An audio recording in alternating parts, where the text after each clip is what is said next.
Rocky Mountain 970 RSL. It's Rocky's cross-country race bike. They have many different models of it. They're all 120 mil in the front, 100 in the back. Super lightweight bike. Was it 26 something pounds? Just over 26 pounds. Just over 26 pounds. Size large. And the size large that we tested.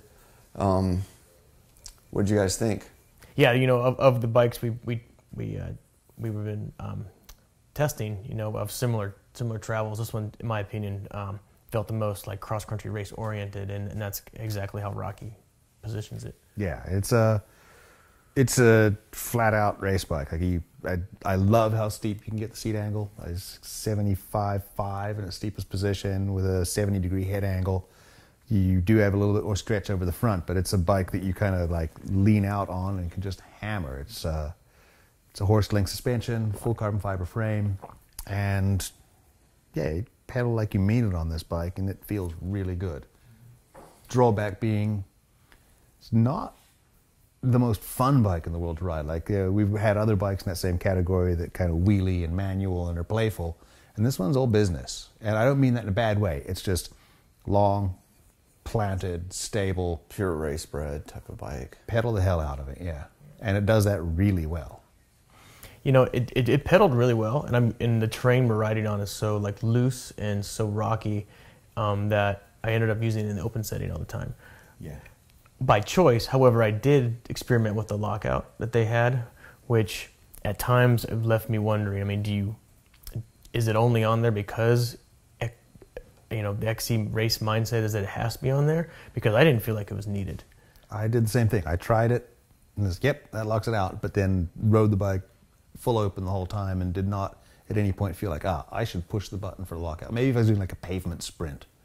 But even then, it just seemed like it was yet another cable on the front of the bike, which... There's quite a few cables. It's a little cluttered with cables up there. You could probably chop another pound of weight off if you got rid of a couple of the remotes. Get down to 25. Yeah, what the heck? But thankfully, one of those cables was going to a dropper post. True. And we're, you know, boost spacing in the rear. So 110 millimeter spacing in the front. Fox 34, right? Yeah. Cross-country bike. Yeah.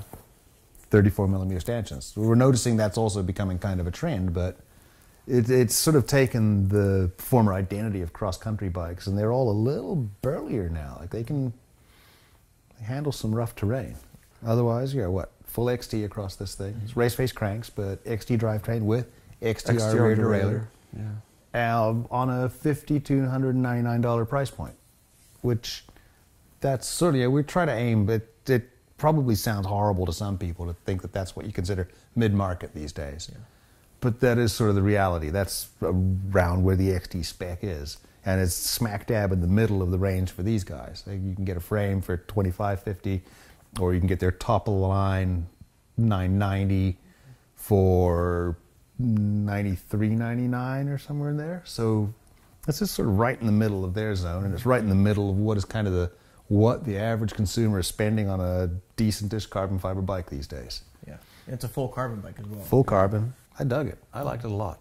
This, even though I'm more of a trail rider than a racer, I enjoyed this bike a lot. If I wanted to start just seeing red again, this would be a pretty good choice.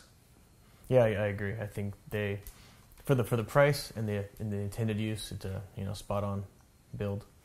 So a really neat aspect of this bike, this part of what Rocky's been doing, is the Ride 9 suspension, and it's a rejiggery thing where you can adjust the geometry of the bike a little bit by moving this little pair of concentric squares around, and it goes up and down and fore and aft. And as you go up and down, you're changing shock leverage a bit, and you're also able to go back and forth, which changes your bottom bracket height and your head angle and your seat angle. So you've got a degree of head angle adjustment and seat angle adjustment, and you can then change the way the shock behaves. You can have it like more linear and a little bit more stiff at the beginning, which is more going to play to cross-country racers, and you can have it also be a little bit softer at the beginning, run lower pressures, but have it ramp up more, which works more for gravity-oriented riders. Where we're riding between Bentonville and Bella Vista, Arkansas, up in northwest Arkansas here, the network of trails for a cross-country bike is really rolly. Just, you never really stop pedaling. It's just up and down the whole time. Yeah, and it's worked well because we have equal amount of climbing and descending. So we don't. There's no point to set it up for one or the other in particular. And one thing, you know, I mean, those who are the XC racer mindset, you know, being self-sufficient is super important when you're on the bike, when you're racing. And this bike has 2 internal frame water bottle cages. I mean, inside the front triangle. That's true. One's on the C tube, one's on the down tube, and you know that's rare in a full suspension bike these days. You don't have to reach underneath the down tube to pick up your fecal coliform covered water bottle. Yeah, that's good. It's good. That's right. Yeah, I mean, across the board, I mean, for an XC race bike that's, you know, it's reasonably priced given the component spec, and I mean, I think they did a good job with this version of the Element.